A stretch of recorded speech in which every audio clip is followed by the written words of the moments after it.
At 65, still having to work is synonymous with being poor, isn't it?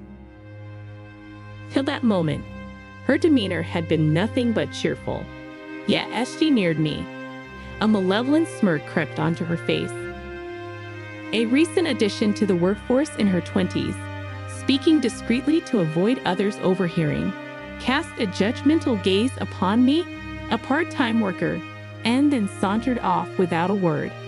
When conversing with her colleagues, she exudes warmth, making me question if I had misheard her.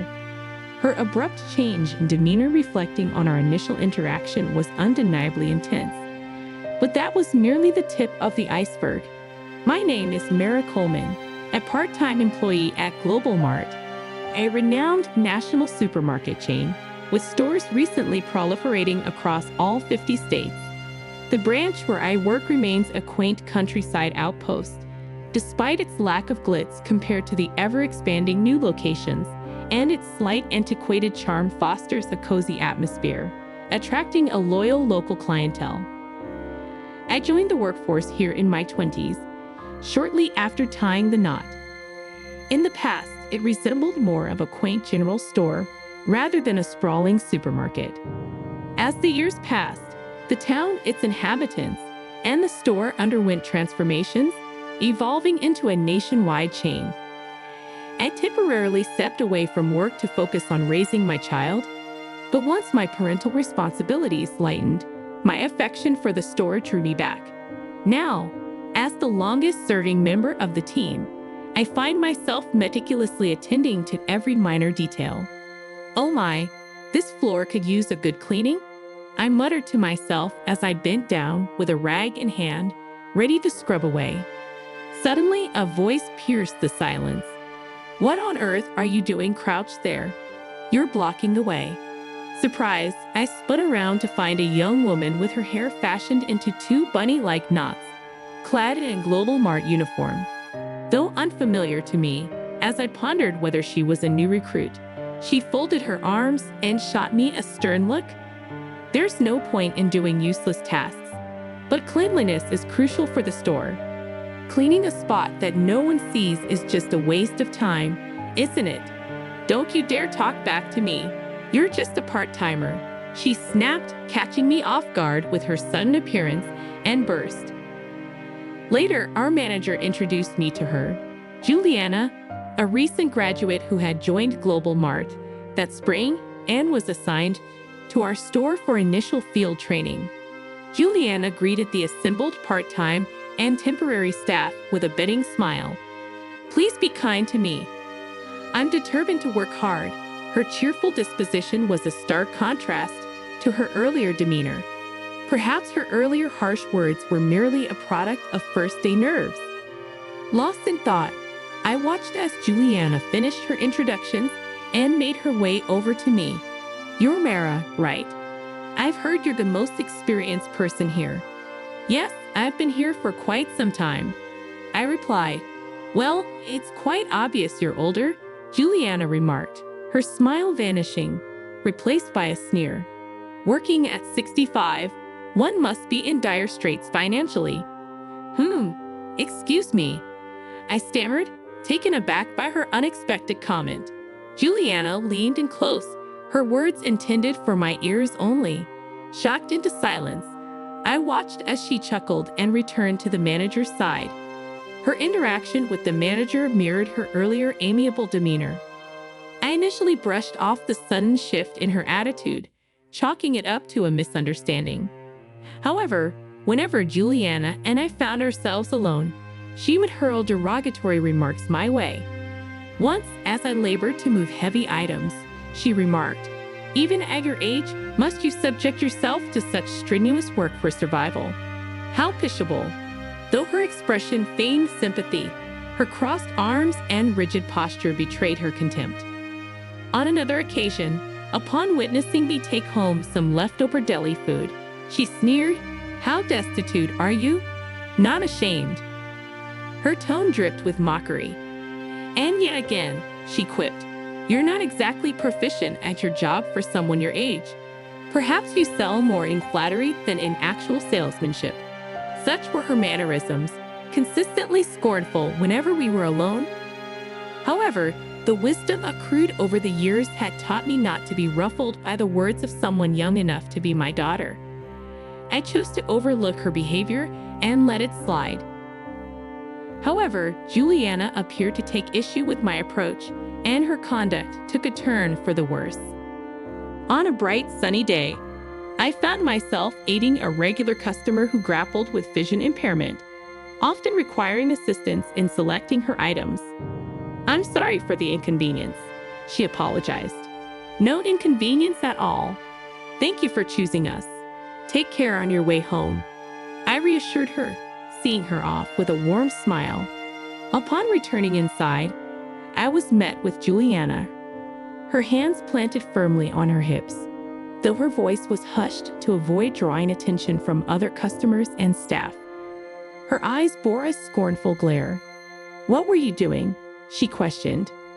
"I was assisting a customer," I replied. "All that time spent on just one customer? Absurd. Assisting customers in need is a fundamental aspect of our job." "That's such a provincial mindset," Juliana scoffed. "What do you mean?" I inquired. "If you're spending so much time with one customer, you should be focused on making more sales. Can't you grasp that concept? With all due respect, we can't generate sales without prioritizing customer satisfaction," I countered. "Don't argue with me. You're just a part-timer. If you continue to act against the store's interests, you'll be terminated," Juliana retorted before retreating to the back office. Frankly, I found it challenging to keep pace with her relentless demands despite my genuine passion for the job. Juliana's on-site training as a fresh recruit spanned a mere 2 weeks, with one already behind her. Knowing I just had to endure one more week made the situation somewhat bearable. Mentally preparing myself to persevere, I returned to my duties. As the week drew to a close, Juliana's training concluded, and she bid farewell to the store. Before business hours, she greeted the assembled staff with her customary radiant smile. The manager commended her efforts, giving the impression that she had only displayed her positive side to them. Curious, I inquired about Juliana from other colleagues. They described her as somewhat green but affable and cheerful. Perhaps they were more forgiving because she was still in training. It was a shrewd move on her part. I thought to myself as I stood there, a whirlwind of emotions surging within me. Surprise mingled with a begrudging admiration. Juliana sauntered over, her smirk laced with amusement. "I've had a little chat with the manager about you," she declared. "What did you tell him?" I inquired cautiously. "Oh, just a few things about your incompetence," she replied with a dismissive wave. "The manager values my youth and competence over your outdated skills. It's only a matter of time before you're let go. You should consider it a blessing to be rid of this burden." With a gleeful laugh, Juliana departed, leaving me with a mixture of relief and unease. Would her demeanor always be so venomous? Although her training had ended, she would soon be assigned elsewhere, perhaps never to return to the store. The prospect of enduring her presence again filled me with dread. With a heavy heart and a lingering sense of apprehension, I let out a deep sigh. A month had elapsed since Juliana's departure when I found myself standing outside the company's towering headquarters in the city. My nerves sputtered.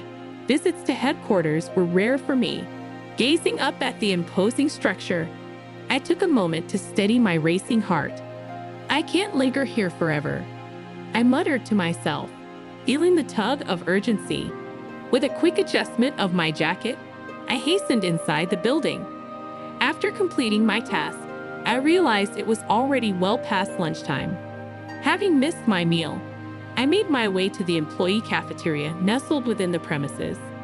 Despite the hour, the cafeteria still bustled with activity. As I scanned for an empty seat, just as I settled down to enjoy my pasta, a familiar high-pitched metallic voice cut through the air.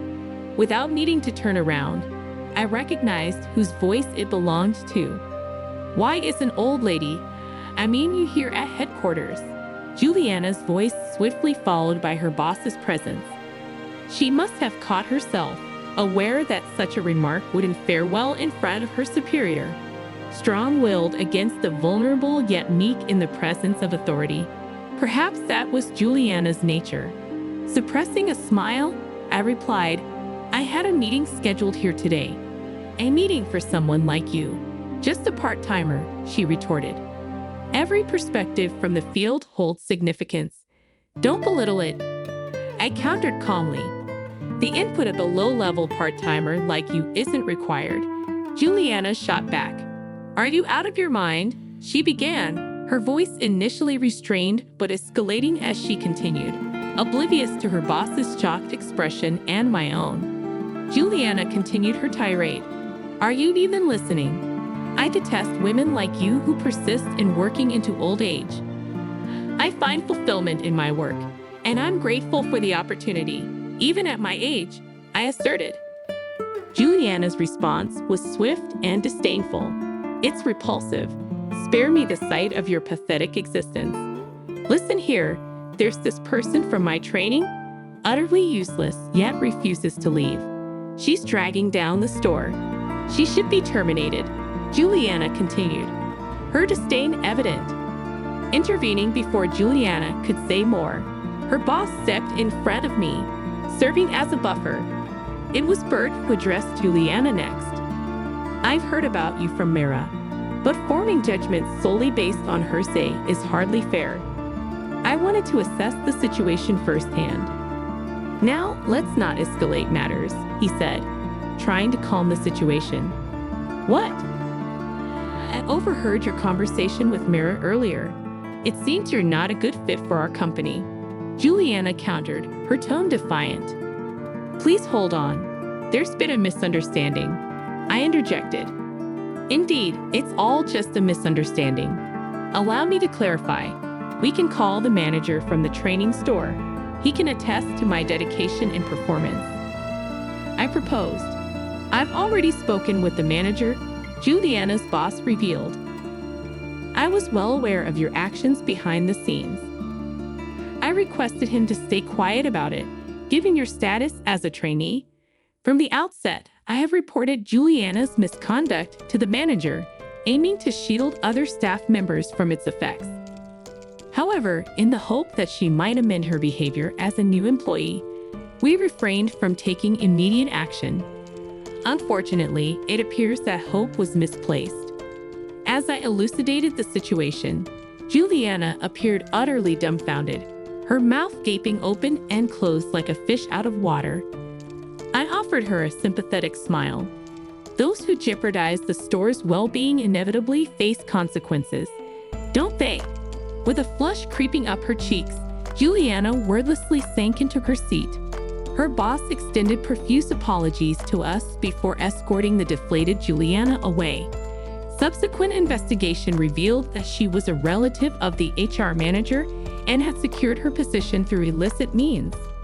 Apparently, Juliana, desperate in her job search, had resorted to offering money to the HR manager, dipping into her parents' retirement savings. Upon discovering the truth, her parents were incensed, disowning her and ejecting her from their home. Thus, she found herself not only jobless but also homeless. Yet, with her knack for charming others and her resilience, she'd likely find her footing elsewhere, perhaps even in a nocturnal occupation. I could only hope that she wouldn't fall prey to unsavory influences. Meanwhile, Bert appeared somewhat disheartened, grappling with the revelation of an employee's misconduct, pondering whether it stemmed from the company's expansion.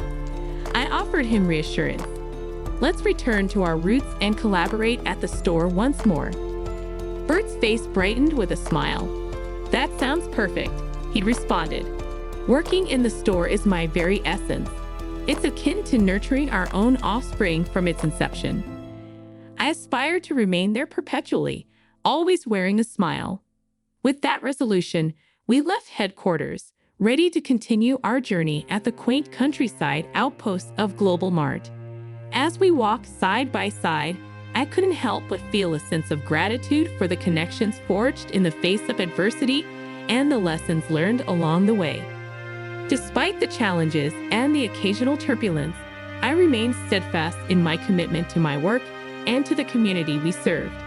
And as we stepped back into the familiar surroundings of the store, I knew that together, we would weather any storm that came our way, stronger and more resilient than before. For in the end, it wasn't just about the products on the shelves or the transactions at the register. It was about the bonds we formed, the stories we shared, and the lives we touched along the way. And as long as we had each other, there was nothing we couldn't overcome. The story offers several valuable lessons that can be implemented in daily life. 1. Perseverance. Like Mara Coleman, we should remain steadfast and resilient in the face of challenges and adversity. By staying focused on our goals and persisting through difficult times, we can overcome obstacles and achieve success. 2. Integrity.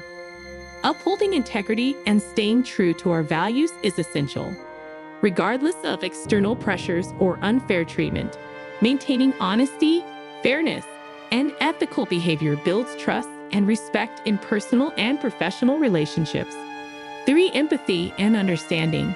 It's important to approach others with empathy and understanding, rather than jumping to conclusions or making snap judgments. Taking the time to listen, empathize, and see things from others' perspectives fosters stronger connections and promotes harmony. 4. Respect. Treating others with respect, regardless of their age, background, or status, is crucial. Respectful communication and behavior create a positive environment and contribute to healthy relationships in both personal and professional settings. 5. Second chances. Offering second chances and forgiveness can lead to positive outcomes and personal growth.